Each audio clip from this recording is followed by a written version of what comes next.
How dare the 90-Day Fiance franchise be this good? How dare it keep me a fan years later? How dare it still capture my attention, keeps reinventing itself? How dare you?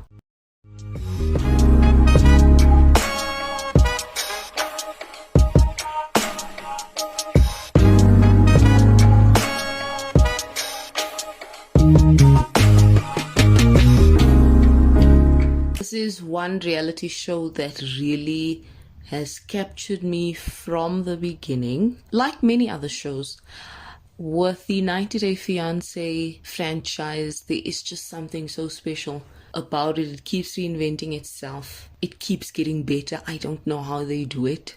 You've got some real life representation, and I'm not even talking race. I am speaking about the introduction of an individual who lives with dwarfism, a little person. Her name is Alina. She's from Russia. When I saw this, I was like, there we go, finally. Like, really? I was really proud of the show for that representation and how necessary it is and how needed it is. We always undermine turning on the television and seeing people who look like us and what that does for us. What it does for confidence. Not just in terms of race, but I mean, just maybe in terms of something like a condition one may face. In this case it's dwarfism, and I think it's so important to be able to turn on the television, and if you're someone living with dwarfism, or you've got a family member, someone in your household or a close friend who lives with dwarfism, and you're able to just put on the telly a reality TV show that is loved by, I'm sure, millions by now across the globe, and you see someone like that, it does so much. I swear to you, it helps the person living with dwarfism. It helps family members, those around the person.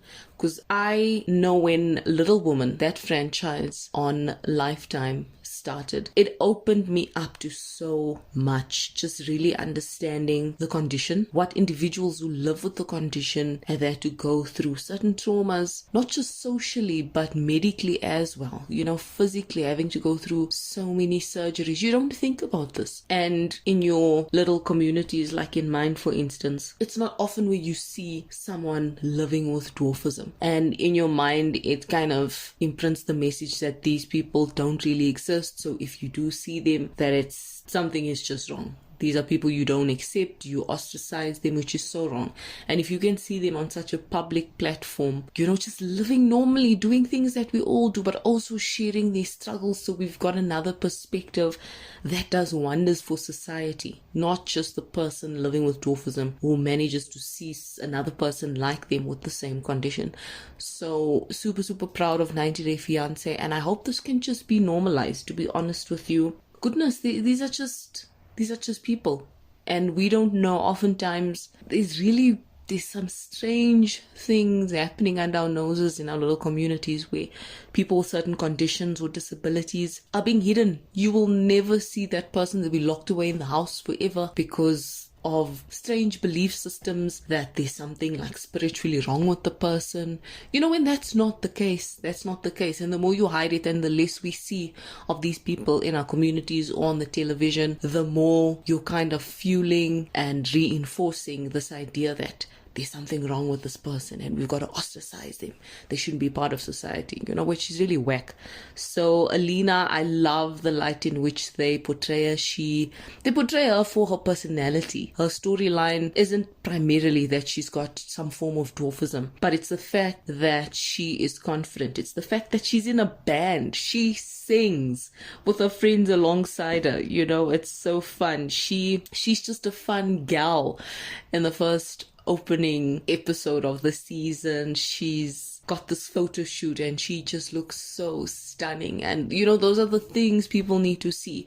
But I'm also again looking forward to the challenges that she faces and her potential fiance and I guess husband go through, just in terms of the dwarfism and just the social challenges that people with dwarfism have to face, and how we've got to just be a bit more understanding and just normalize it a bit more. But I don't want to minimize the challenges, because it's also important to kind of know what sort of challenges individuals with these conditions live with, so that we can kind of be more compassionate, so we can do anything in our power just to make people living with this condition, to make their lives just a bit more convenient, the smallest of things. I know we had season 1 of Giants of the City in South Africa, and it was the same concept almost as Little Woman, except it wasn't just woman, it was mixed. And I remember there was a cast member on there, a male, and he said, actually a female, a female, and she said, you've got to even be careful about the types of people you keep around you and people who are interested to visit you and to see what car you drive, because in actual fact, they're not just asking it innocently. They want to know what your house looks like. They want to see, have you got normal sized cupboards where your clothes go in? Have you got a normal sized bed? Is your kitchen a kitchen like for the average person, or is it a miniature kitchen? What does your car look like? How do you even drive? All of those things. And I was like, so eye-opening, absolutely eye-opening. How, in our minds, we look at people with these sorts of conditions as, oh my goodness, these people aren't real. These people aren't real. And those things you don't do that. It undermines people. These are people who contribute to society in different ways, socially, economically, all that jazz. And I just love how this is on a global scale. We're going to be seeing Alina, and I'm absolutely rooting for her. And I look forward to seeing her journey.